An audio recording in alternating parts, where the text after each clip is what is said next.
What is up, everybody? It's CH. I know it's been a long time since I've made another video, but in celebration for Dead Island 2 getting a new trailer and gameplay, I wanted to go back and look at Dead Island, which, if you didn't know, is the successor to Dying Light, which is one of my favorite games. And anybody who knows me would know that zombie games are my favorite type of game, whether it be zombie survival games like 7 Days to Die or more open world arcadey types like this one. But in any case, today I'll be looking back at Dead Island, which I played the hell out of in 2011 when it came out, and I want to see if it shows its age. This is the Definitive Edition, which I've also played the Definitive Edition on PlayStation 4, but I kept getting bored and never got very far. So I do have some mods on here that make gameplay go a bit smoother, so take what I have to say with a grain of salt, because if you're on console, you can't really do that.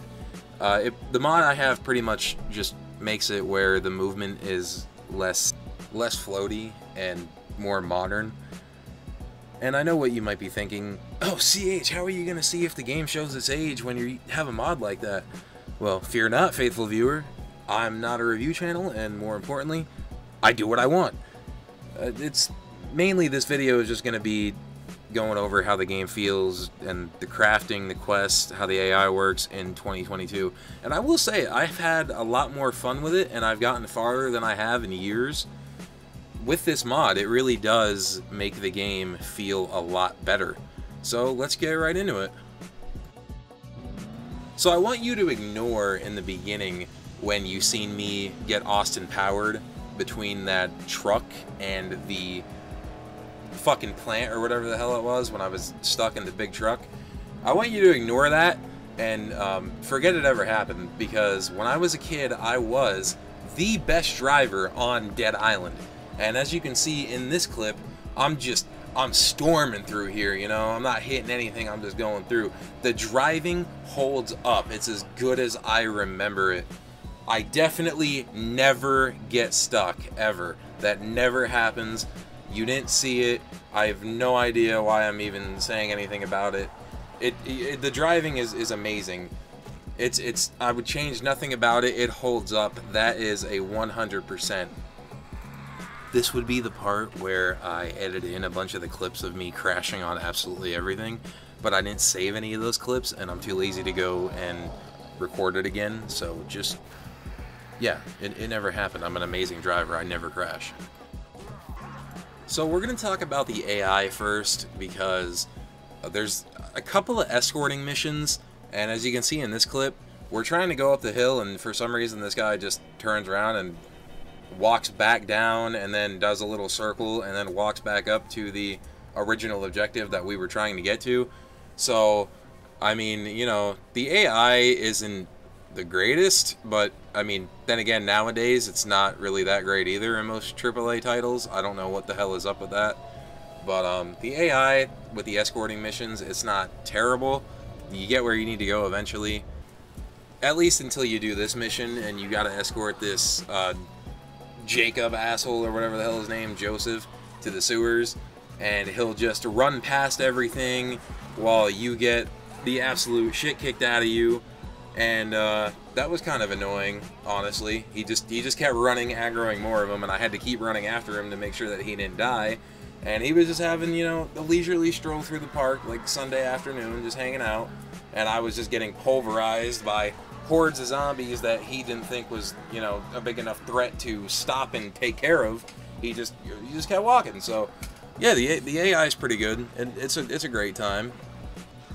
Then you get to this quest where you got to find this guy's brother.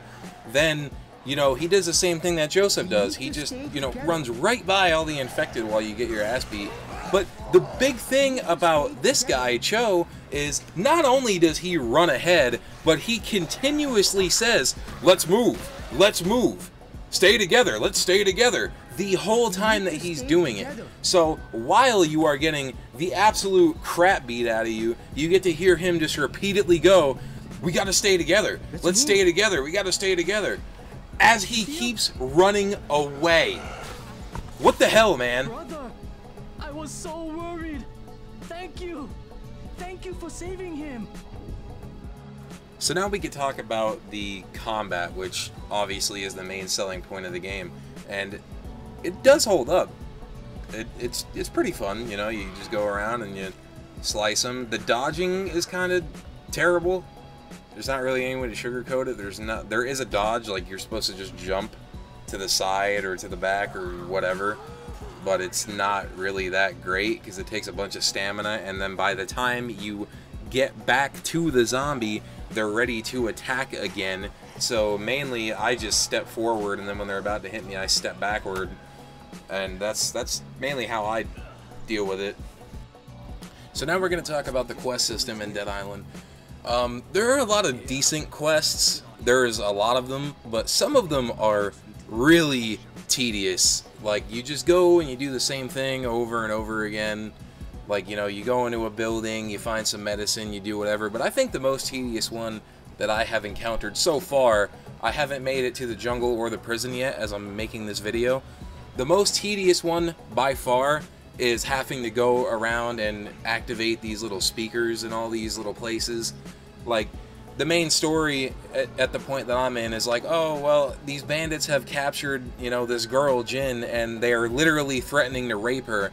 Well, and can you go help her? And it's like, no, I can't, sorry, I gotta, you know, run around and parkour all over these rooftops to turn on 20 fucking speakers for some reason. So she's gonna have to wait. There are, you know, more important, pressing matters at hand. So now we're gonna talk about the level. The level that I absolutely hate. I hate this level, and for some reason, every fucking zombie game has a sewer level. Now, the thing that sucks about Dead Island's sewer level was, for me personally, I was getting, like, the worst frames ever. I did a frame test, right? I tested my frames, I was pulling 165, and it would just drop. Like, it would literally go from 165 to the lowest I seen was 86. Just, like, at the snap of a finger. For no reason. It didn't happen anywhere else other than in the sewer. The sewer is the only place that it did that. I have no idea why. Maybe it was because of the reflections on the floor. I have a 1660 Super. It's not the best card, it's not the worst card, but I was pulling in 165 frames literally everywhere else. Out on the beautiful island where, you know, you got the sun rays and all the other shit loading in, 165 frames flat, perfect. That's literally the highest my monitor can go. But in the sewers, oh, the sewers, man, that's asking too much. You know, you got to look at the reflective puddles of water and, you know, all the smog and the smoke and shit and the floaters or whatever the hell they are. And I would literally drop, like, hundreds of frames, like 100 frames, just for no reason. I have no idea why. It just kept happening over and over, which an already tedious level then became all that more tedious because it was choppy as shit, and it was just... there's nothing I can even say about it. It sucked. I fucking hate sewer levels. Please, game developers, stop adding sewer levels in zombie games. I fucking hate them. So for the final thing that we're going to talk about is actually one of the game's biggest selling points that separated it from other games at the time, and it's the crafting system and the upgrading system. So you get a bunch of different schematics that you can put on different types of weapons. Like blunt weapons get like barbed wire, for example, shock, fire, toxic effects, this and that.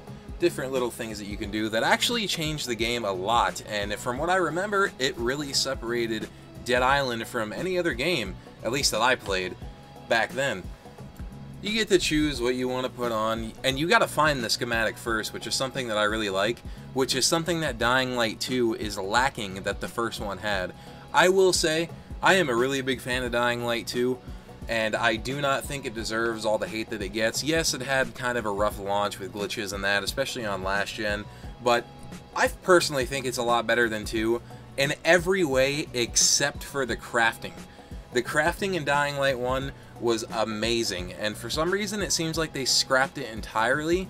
There are still things that you can make in Dying Light 2, but it is nowhere near the velocity that the first one was.